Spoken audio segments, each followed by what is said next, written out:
Halo semuanya, kembali lagi di mata pelajaran informatika kelas 11.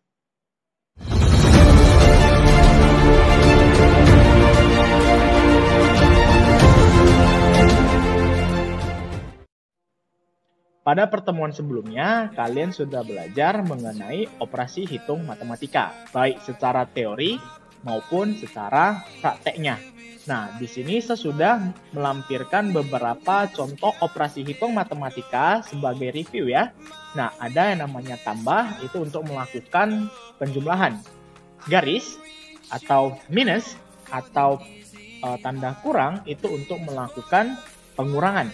Ya, bintang itu mewakili X ya atau kali untuk melakukan operasi hitung perkalian. Garis miring itu untuk melakukan operasi hitung pembagian, sedangkan yang terakhir itu adalah seperti huruf V terbalik itu untuk melakukan perpangkatan. Ya. Nah, saya harap kalian masih ingat ya tentang pembelajaran pada pertemuan sebelumnya. Pada pertemuan kali ini, kita akan membahas tentang fungsi statistika. Nah, ini kita masuk ke bagian teori terlebih dahulu ya. Nah, tujuannya adalah agar kamu mampu memahami dan juga kamu mampu melakukan perhitungan menggunakan fungsi statistika dalam Microsoft Office Excel, baik itu versi smartphone maupun versi PC atau versi komputer ya. Selain operasi hitung matematika yang kamu pelajari pada 2 pertemuan sebelumnya, nah, Microsoft Office Excel juga menyediakan fungsi statistik yang fungsinya sama, yaitu untuk melakukan operasi hitung. Nah, hanya saja bedanya, kalau operasi hitung matematika yang kamu pelajari 2 pertemuan sebelumnya, itu rumusnya itu ditulis dengan menggunakan simbol-simbol matematika, sedangkan fungsi statistik ini penulisan rumusnya itu menggunakan tulisan seperti sum, min, max, average, dan count. Nah, jadi kita langsung saja ke pembagian dan juga cara penulisan rumus dari fungsi statistika. Fungsi statistika yang pertama yaitu sum. Nah, fungsi dari sum adalah melakukan penjumlahan pada suatu range data. Nah, contoh penulisannya itu ialah seperti ini. Selalu awali dengan tanda sama dengan ya, kalau menuliskan rumus. Ya, sama dengan sum, kemudian buka kurung, A1, titik 2, A12. Nah, ini adalah range data, yaitu A1 sampai A12. Jadi dari A1 sampai A12, kolom A1 sampai kolom A12 inilah disebut sebagai range data. Jadi data yang ingin kita hitung yaitu dari A1 sampai kolom A12. Nah, misalkan saya punya data yaitu dari kolom A2 ya, A2 sampai kolom A9. Nah, saya ingin melakukan penjumlahan menggunakan sum. Jika kita tidak menggunakan sum, maka kita akan ribet. Sebagai contoh ya, sama dengan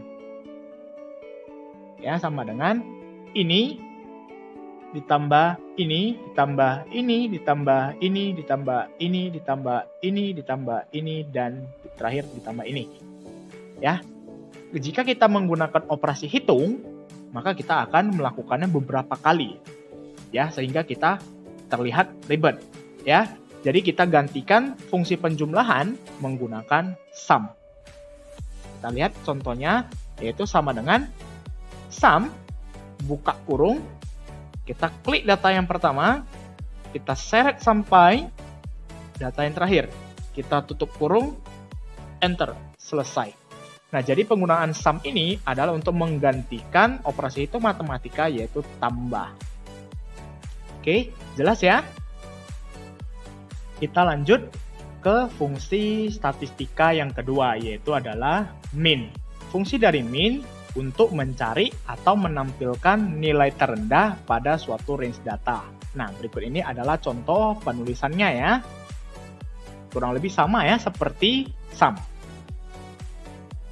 Nah, untuk penulisan rumus min ini sama seperti penulisan rumus sum, yaitu kita awali dulu dengan tanda sama dengan, kita ketikkan min, kita buka kurung, kita select, ya kita klik data kita yang pertama, kita seret sampai data yang paling terakhir. Kemudian kita tutup, kita enter. Nah, jadi data yang memiliki nilai terendah dari A2 sampai A9 yaitu 5. Dan memang benar, memang 5 ya.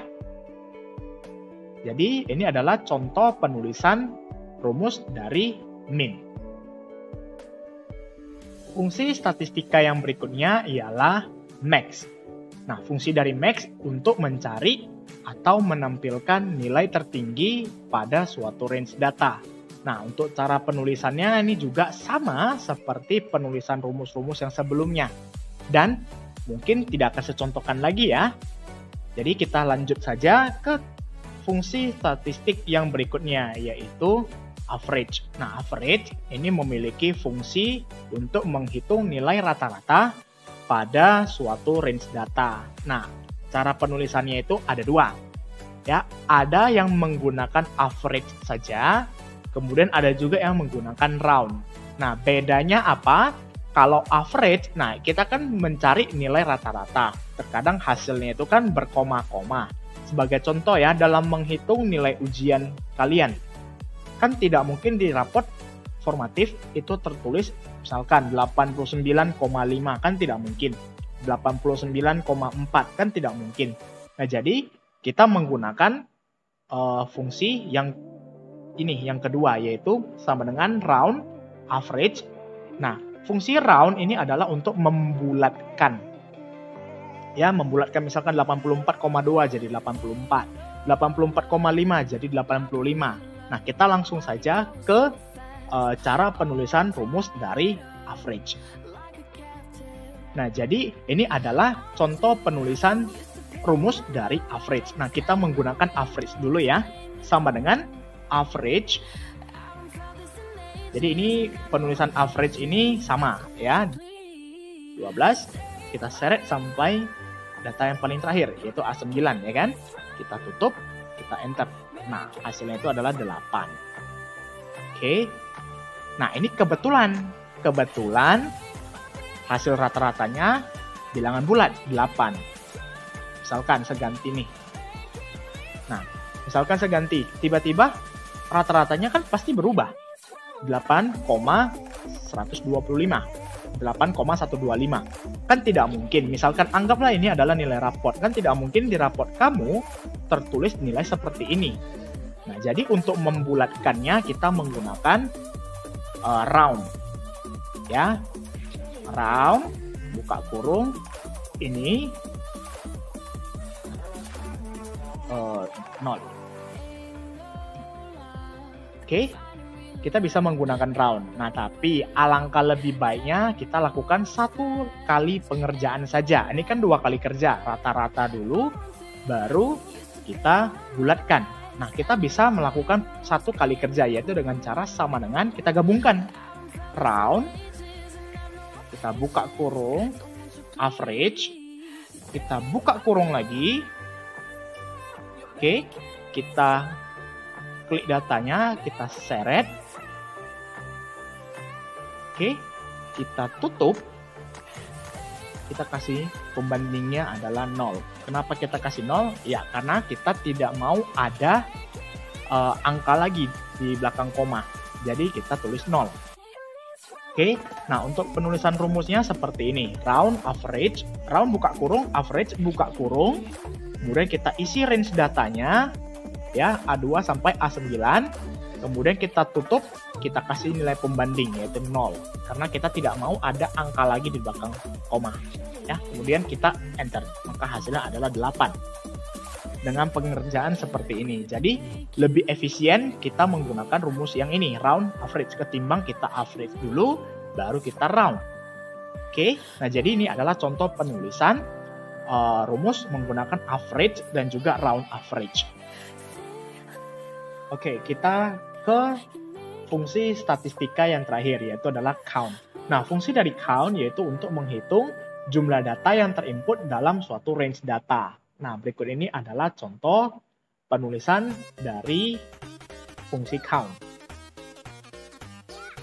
Oke, nah untuk contoh penulisannya yaitu sama ya, count, buka kurung, kita klik datanya, kita seret sampai ke data yang paling bawah, kita tutup kurung, kita enter. Nah, hasilnya adalah 8. Kenapa 8? Karena ada sebanyak 8 data, 1, 2, 3, 4, 5, 6, 7, 8. Ada 8 data yang kita input. So, count untuk apa kita pelajari? Kan nggak ada gunanya. Iya, memang jika datanya berjumlah sedikit. Ya, jika jumlahnya berjumlah sedikit. Kalau jumlahnya itu ada ribuan, ada puluh ribuan, bahkan data tersebut berjumlah jutaan, nah bagaimana lagi cara hitungnya? Kan nggak mungkin kita blok satu per satu, kita hitung 10 satu blok, 20 satu blok, 30 satu blok. Itu mau berapa lama? Jadi fungsi dari count ini adalah untuk menghitung jumlah data yang telah kita input. Oke? Jadi cukup sekian materi yang saya sampaikan pada pertemuan kali ini. Nah, untuk tugas kamu, kita akan menggunakan Google Form ya. Dan melalui kesempatan ini juga, saya mengingatkan kamu untuk selalu mengerjakan dan mengumpulkan tugasmu tepat waktu. Agar nilai yang kamu dapatkan itu bisa lebih maksimal lagi. Oke, ingat untuk selalu mengerjakan tugas-tugasnya. See you. Sampai jumpa di pertemuan berikutnya. Bye.